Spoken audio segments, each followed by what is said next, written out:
کہ جو ہے جیسے کہ جب آپ صلی اللہ علیہ وسلم نے جو ہے ظہور کیا تھا اپنی نبوت کا، تو وہ جن جن کے اوپر جاتے تھے دعوت لے کے، تو اس میں سے جو وہ ایمان لاتے تھے قبول کرتے تھے، تو اور اس میں سے بھی جو ایمان نہیں لاتے تھے، جو ان کو جھٹلاتے تھے، تو ان کی تو دیکھ رہی تھی حجت پوری ہو گئی، انہوں نے نبی کو جھٹلایا، ان کے سامنے نبی آئے اور قرآن کی آیتیں پیش کی اور انہوں نے جھٹلایا اس کو. سمجھ گئے نا تو آپ؟ ایک دوسرے ٹاپک نہیں دوسرے ٹاپک نہیں، وہی آپ سنیے. تو بولیے. وہاں پہ تو حجت پوری ہو گئی کہ جو ہے انہوں نے انکار کیا. لیکن جو انسان ایسا ہوتا ہے جس کے پاس، جیسے کوئی انسان ہے نیک دل اچھا ہے، لیکن اس کے پاس دعوت نہیں پہنچ پائی کسی کارن کی، مطلب ایسا اس کے اسباب نہیں بن پائے اس کی زندگی میں، تو وہ جو ہے اگر بن پاتے اسباب تو وہ ضرور حق کو، کیونکہ وہ سچا انسان تھا، وہ ضرور حق کو قبول کرتا. تو جو ہے اس کی زندگی میں وہ نیک انسان تھا، مطلب سب کے لیے بھلا چاہتا تھا اور سچا بھی تھا. لیکن کچھ اس کی ایسا بھی اس کا ماحول بنا، اس کا جو ہے ایسی صحبت رہی جو ہے ایسا کہ جو ہے وہ جو ہے ایمان نہیں لا پایا، کفر پہ مر گیا. تو اس کے لیے کہ جہاں انٹرنیٹی کے لیے اس کے لیے جہنم میں، کیونکہ اس کے پاس تو ایسی کوئی دعوت آ ہی نہیں پائی تھی. آپ اس کا جواب نہیں جانتے ابھی تک؟ میں نے کئی بار اس کا جواب دیا ہے، اس سوال کا کئی بار جواب دیا ہے. کیا پھر ایک بار آپ نے اس کا جواب آج تک سنا نہیں ہے؟ چلیے بتا دیتا ہوں. دیکھیے انہوں نے نہیں سنا، سنا دیجیے ان کو. ٹھیک ہے چلیے میں آپ کو یہ بات بتا دیتا ہوں، پروف کے ساتھ بتاتا ہوں. اسکرین پہ پروف لائیں گے. ہاں ٹھیک ہے. دیکھیے قرآن و حدیث میں اس کے بہت سارے پروفس ہیں کہ اللہ سبحانہ و تعالیٰ کنہیں سزا دے گا. واضح طور پہ دیکھیے یہ آیت ہے یہاں پہ آپ کے سامنے اسکرین پر، وَمَا كُنَّا مُعَذِّبِينَ حَتَّى نَبْعَثَ رَسُولًا. اللہ تعالیٰ نے فرمایا کہ ہم عذاب نہیں دیں گے یہاں تک کہ ہم رسول کو نہ بھیج دیں. تو اللہ تعالیٰ نے وعدہ کیا ہے اللہ عذاب نہیں دے گا. اور جہنم کے دروازے پر جو داروغہ ہوں گے، کلما القی فیہا فوج سالہم خزنتہا، جب بھی وہاں پر ایک گروپ آئے گا تو وہاں کے جو گارڈز ہیں وہ کہیں گے الم یاتکم نذیر، کیا تمہارے پاس ڈرانے والے نہیں آئے؟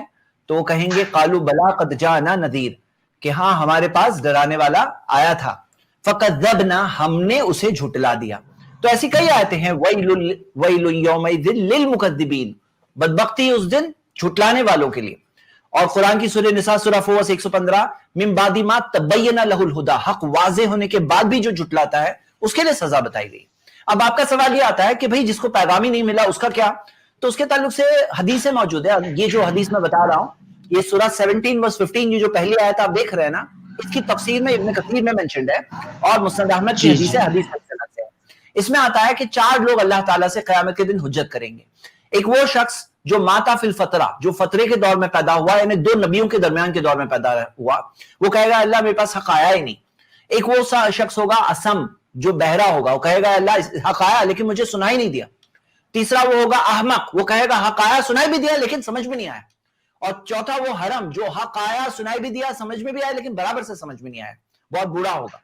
تو یہ 4 لوگ اللہ تعالیٰ سے حجت کریں گے قیامت کے دن، اس حدیث میں آتا ہے. اور پھر اللہ تعالیٰ کہے گا کہ تم پہ کوئی ظلم نہیں کیا جائے گا، اور ان سے وعدہ لیا جائے گا، عہد لیا جائے گا کہ آج کے دن یہ فرشتہ تمہارے لیے رسول ہے اور تم اس کی بات مانو گے. وہ عہد کریں گے کہ وہ اس فرشتے کی بات مانیں گے، اللہ کی فرما برداری کریں گے. وہ فرشتہ انہیں ایک ایسی جگہ پر لے جائے گا جہاں انہیں آگ دکھائی دے گی، اور فرشتہ کہے گا ادخلو، اس میں داخل ہو جاؤ. جو لوگ اس میں داخل ہو جائیں گے وہ پائیں گے آگ کیسی ہوگی، بردم و سلامہ، ٹھنڈک والی اور سلامتی والی، جیسے ابراہیم علیہ السلام کے لیے ہوئی. اور جو لوگ نافرمانی کریں گے، اپنے عہد کو توڑیں گے، اللہ کے پاس کیے ہوئے وعدے کو توڑیں گے، اب وہ لوگ جائیں گے جہنم میں.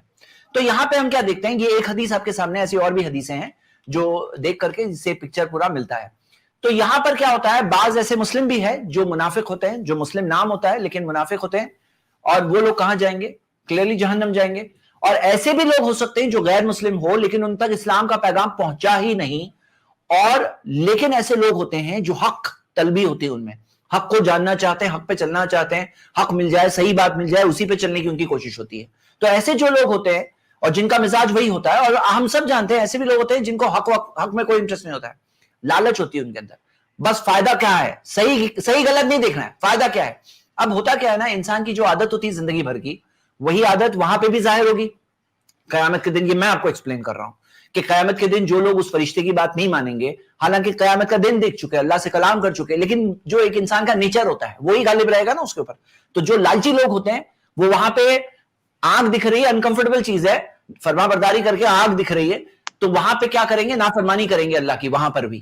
تو ایسے لوگوں کو کیا ہوگا، جہنم ملے گی. لیکن جو لوگ اس فرشتے کی بات مانیں گے اور عہد کو پورا کریں گے, اپنے عہد کو پورا کریں گے, وہ لوگ کہاں جائیں گے؟ جنت جائیں گے, نان مسلم ہونے کے باوجود. ہاں, پیغام نہیں ملا ہے ان کو. تو ہم دیکھتے ہیں کہ یہ ایک چیز ہے جو ہم سب دیکھ سکتے ہیں. اور یہاں پر کلیئر باتیں, ایسے بہت ساری باتیں ہیں انشاءاللہ. تو بنیادی طور پر امید کرتا ہوں آپ کو یہ بات سمجھ میں آئی ہوگی. کہ آپ کا سوال کا جواب ملا آپ کو عمیر بھائی؟ جی آواز جی سر میں تھوڑی بتایا آپ نے, تھوڑا جو ہے آپ کا وہ ہو رہا تھا, مطلب کٹ رہی تھی آواز. جی کوئی بات نہیں, آپ ایسا کریے گا اسکرین میں پیچھے آ کے یوٹیوب پہ دیکھیے.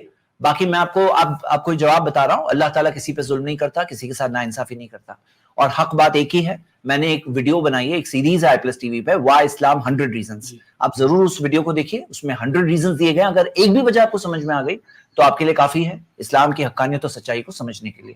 ہاں, جزاک اللہ خیر. امید کرتا ہوں آپ کو انشاءاللہ سب سے بڑی دولت دنیا کی جو ہے ایمان کی دولت, اللہ تعالیٰ اس دولت سے نوازے ہم سب کو. شکریہ. السلام علیکم.